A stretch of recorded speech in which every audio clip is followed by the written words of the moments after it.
আসসালামু আলাইকুম রহমতুল্লাহি ওয়া বারাকাতুহু। এখন আলোচনা করব ভাগ নিয়ে ভাগাভাগি দ্বিতীয় পর্ব। আসলে ভাগ নিয়ে ভাগাভাগি তারপরে হয় মারামারি। আমরা মারামারি করব না। আমরা আগে যে পার্টটা শেষ করেছিলাম সেখানে ছিল নিঃশেষে বিভাজ্য না হলে, আর আমরা এখন আলোচনা করব নিঃশেষে বিভাজ্য হলে সেখানে কি কি বিষয়গুলো থাকে। প্রথমে হচ্ছে ভাগ কি। ভাগ হলো কোনো জিনিসকে বিভক্ত করা, পার্ট করা, অংশ করা ইত্যাদি।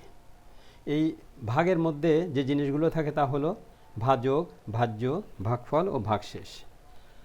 ভাজক, ভাজ্য, ভাগফল, ভাগশেষ। যে সংখ্যা দিয়ে ভাগ করা হয় তাকে ভাজক বলে, যে সংখ্যাকে ভাগ করা হয় তাকে ভাজ্য বলে, ভাগ করার পর যে ফল পাওয়া যায় বা মান পাওয়া যায় তাকে ভাগফল বলে। আর যদি এখানে হলো আমরা আলোচনা করব এখন নিঃশেষে বিভাজ্য হলে। নিঃশেষে বিভাজ্য হলে কোনো ভাগশেষ থাকবে না, আর নিঃশেষে বিভাজ্য না হলে ভাগশেষ থাকবে। তাহলে এখানে তাহলে ভাজক আছে 3, তাহলে ভাজক সমান কি? ভাজক আমরা কি করে বের করব? ভাজক বের করতে হলে ভাজ্যকে ভাগফল দিয়ে ভাগ করতে হবে। তাহলে ভাজক সমান ভাজ্য ভাগ ভাগফল, অর্থাৎ 12কে যদি আমরা 4 দিয়ে ভাগ করি, অর্থাৎ ভাজ্যকে যদি ভাগফল দিয়ে ভাগ করি তাহলে আমরা ভাজকটা পাবো। তাহলে ভাজক সমান ভাজ্য ভাগ ভাগফল। তাহলে ভাজ্য কি করে পাবো? মাঝখানে যেটা থাকে যাকে ভাগ করা হয় সেটা ভাজ্য। ভাজ্য পাবো হলো ভাজক আর ভাগফল গুণ করলে। ভাজ্য সমান ভাজক গুণ ভাগফল, ভাজ্য সমান ভাজক গুণ ভাগফল, অর্থাৎ 3 গুণ 4 করলে আমরা 12 ভাজ্যটাকে পেয়ে যাব। আর ভাগফল কি করে পাবো?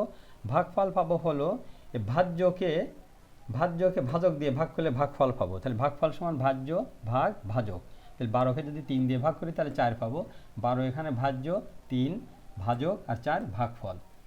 এখানে ভাগফল পেতে হলে ভাজ্যকে ভাজক দিয়ে ভাগ করতে হবে, আর ভাজক পেতে হলে ভাজ্যকে ভাগফল দিয়ে ভাগ করতে হবে।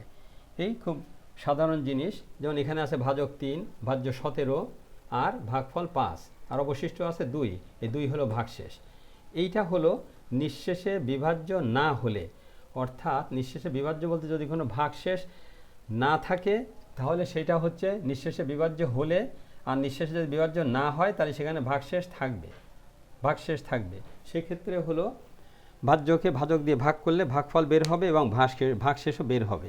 আমি ভাগ কি এটা পার্ট 1-এ বা পর্ব 1-এ আলোচনা করেছিলাম। তো আশা করি আপনারা ভাগ নিয়ে আর কোনো সমস্যা হওয়ার কথা না। ভাগ নিয়ে ভাগাভাগি করতে গেলে আর কোনো সমস্যা হবে না। হয় নিঃশেষে বিভাজ্য হবে কিংবা নিঃশেষে বিভাজ্য হবে না। নিঃশেষে বিভাজ্য না হলেও একটা সামঞ্জস্য বা একটা সমাধানে আসা যাবে, আর নিঃশেষে বিভাজ্য হলেও সমাধানে আসা যাবে। আশা করি বুঝতে পেরেছেন। ভালো থাকেন। আসসালামু আলাইকুম।